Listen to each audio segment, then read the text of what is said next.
Hi, everybody. My name is Bridget Cutsall, and welcome to Real Things Living. My first guest here today is Harry Shaw, and Harry was in the military. He's a veteran. He's actually was wounded in Grenada, and I want to share his story with everybody. Hi, Harry. Can you introduce yourself? Hi, Bridget. How you doing? I'm doing Yeah, good. um, yeah. I was in the military with your stepfather. So Right? yeah, and That's how we met. yeah, met. Yeah, that fateful day. Yeah, I was in the 82nd Airborne Division, and I had joined in September of '91. Got to Fort Bragg, and then got out of jump school in December of '80. No, excuse me, not December. September of '81. There we go. I put myself ahead to 10 years. That's But okay. yeah, so September '81, I got to Fort Bragg, and I had previously been in the National Guard in high school, and I'd always wanted to go active Army and go airborne. And when I got to well, the recruiter wouldn't let me get an airborne slot. I said, just get me to Fort Bragg. I'll handle the rest. I could tell you, I had in my rucksack, I had 500 oh, three times the combat load. It was like 540 rounds or something like that. Oh, wow. I had a PRC 77 radio with a spare battery. I had a poncho liner, change of uniform, and three pairs of socks. I had three C rations. I had vest, a flak vest. I actually had Jenny. We were at a museum. I said, "Here, pick this up." And the flak vests we wore, they're about 40 pounds by themselves. Right. You got to be some serious good shape to have that on your back. Yeah. And then I had, and when we were going through the ammo issue point, they said they had laws, light anti-tank rockets there. And I says, "How many can I have?" And he says, "How many do you want?" I said, "I'll take three." And Right. I had three of those, and a spare barrel for an M60 plus my M16. So Right. yeah, but plus my helmet and then all my web gear and stuff like that. It's probably close to 200 pounds. I don't remember. I know you. I heard the story, or was part of. I included your story in part of the book. Expecting the good. How long were you there before you actually met John Luke? I don't recall. Was it? Uh, I'm on the second day. Okay. Uh, first afternoon, we just formed, and we're waiting for our guns to arrive because I was actually a replacement for. I was in A Battery, First 320th Uh huh. Airborne Battery, and I was a replacement for Charlie Battery. And because one of their fire direction specialists had gone on emergency leave, a family member had died, and I Oh. had to replace him. So I was replacing him, and that I was with Charlie Battery, first 320th Airborne Field Artillery, and for only maybe 12 hours. And that the next morning, our battalion Sergeant Major Dameron comes up to me and says, "Well, they need some people up in the TOC to know how to read a map and operate a radio." That's So funny. and they had enough people on the ground in Charlie Battery, plus our guns weren't even there yet. So I got picked to go to Second Brigade. That's how I ended up in Second Brigade. I wasn't really assigned to them, but I ended up because I could do all the work. Um. So when you went into the barracks, how long were you there before this incident About four happened? hours. We're How about there many about hours? 4 hours. We Wow. noon. We got there about noon. It's overlooking the drive-in theater on Right. is now Maurice Bishop Highway. There's a little village of Frequente, Ruth Howard, and then there's a sugar mill that was nearby.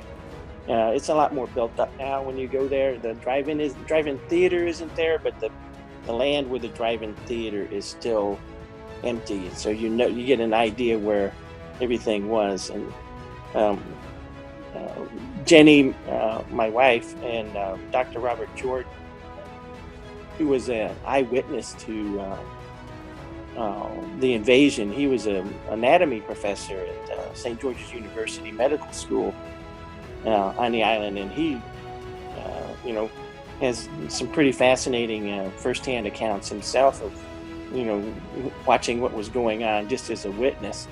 How many, I know that you got a very severe injury. I guess I should tell everybody you were shot and your legs were shattered and they had to end up amputating, correct? And Yep. and how many Yep. people were in there with you? Was it 3? There were 3 of us. 17 out of 25 of us in the TOC were hit. Wow, wow. But and you're the only one that made it. I mean, had the severe injury. You're the one that survived, right? Yeah. Well, it was myself and Sergeant John Lucatina have often been confused in the past because of the camp. Because initially I was the one that lost my legs because I got hit by most of the rounds. Sean had been hit in the abdomen, and then I think had taken a round higher up. I had also taken a round in the abdomen. Oh my gosh.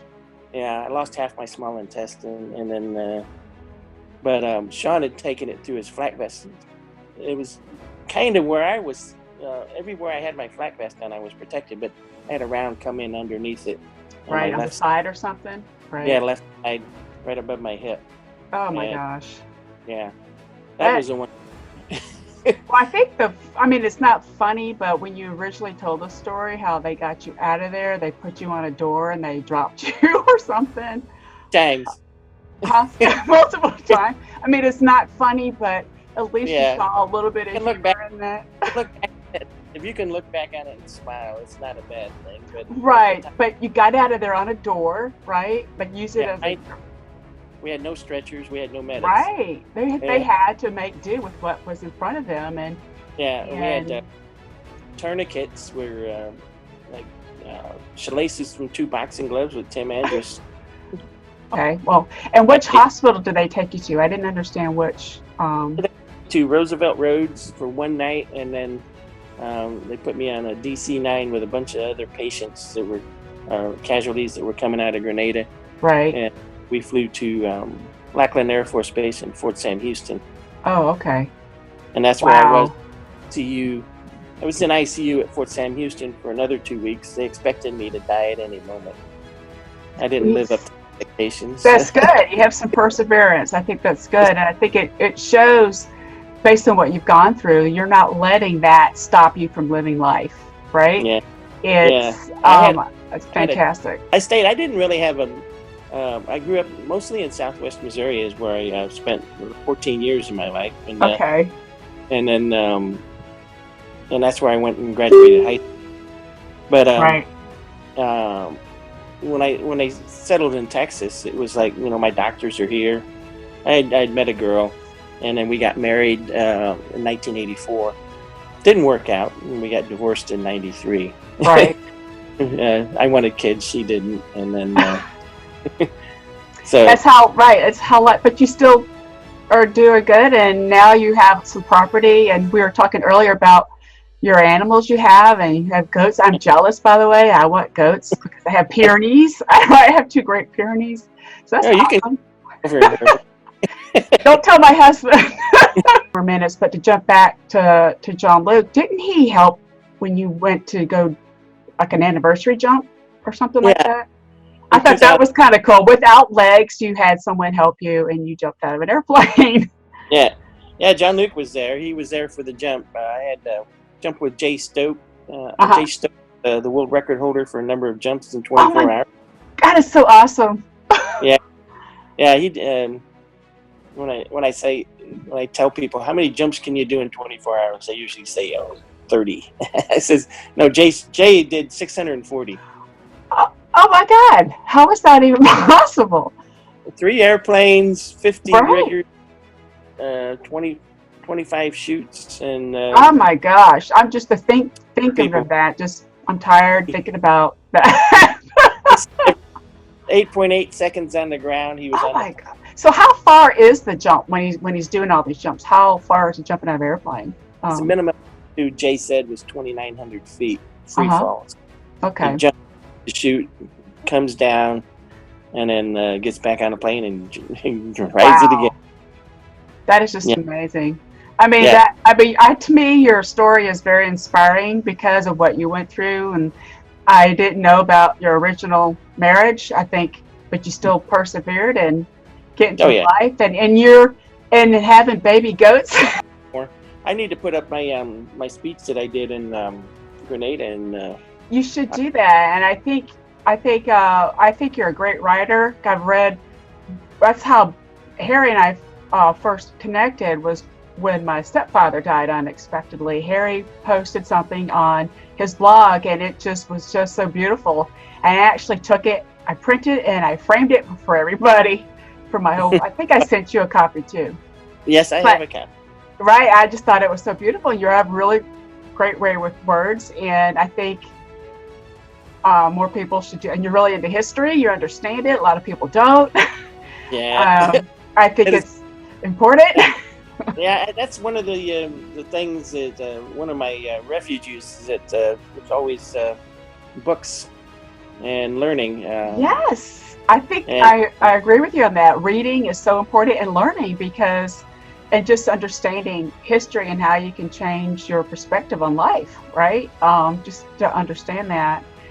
Well, mhm. I think I would like if you could get your blog post to me, or not your post, but I don't remember the actual name of it, and then I can share it in the summary of this. And hard I think it'd be good. look at it, hardcoreharry.com. I think I'll have to look it up. Right, But hardcoreharry.com. I think it'd be great for people to look at that. And just so the listeners can know, I do spell out part of Harry's story in the book, Expecting the Good. And I appreciate everybody listening. And thank you, Harry, for your time today.